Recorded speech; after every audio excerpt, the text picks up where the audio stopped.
Welcome back na naman dito sa aking channel. Panibagong araw, panibagong video na naman tayo ngayon. May ibabahagi na naman ako sa inyo ngayon na ritual.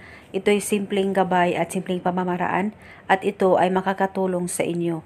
At kung bago sa channel ko, ay huwag niyo pong kalimutang mag-subscribe at pindutin ang notification bell para palagi kayong updated sa mga bago kong videos. Matagal na ba kayong walang kontak sa isa't isa ng partner mo o ng mahal mo? O kahit na sinong mahal nyo na wala ng paramdam sa inyo, tulad ng asawa, anak o kaibigan, ay pwede mong gawin itong ritual na ibabahagi ko sa inyo ngayon.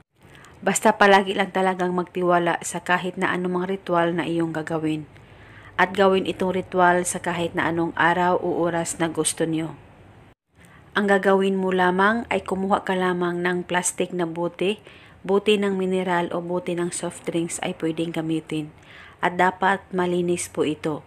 At pagkatapos ay kumuha ka ng papel at panulat, kahit anong kulay na panulat, at isulat mo sa papel ang pangalan at apelyido ng target ng 3 beses.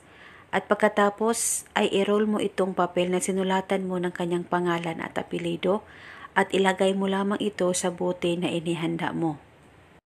At pagkatapos ay kunin mo itong bote, hawakan mo ito, ilapit ito sa bunganga mo at ibulong mo ang spell na ito. Pangalan at apelyido, ikaw ay magpaparamdam at tatawag sa akin ngayon mismo. Ibulong mo lang ito ng 7 beses. At kung gusto nyong pauwiin siya, ay palitan mo lamang ang hiling. At pagkatapos ay itago mo lamang itong bote sa damitan mo o sa safe na walang makakakita at makakaalam.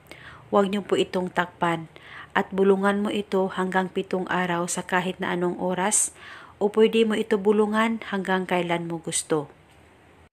At paniguradong siya ay mababalisa at kayo ay maisipan niyang tawagan o kontakin.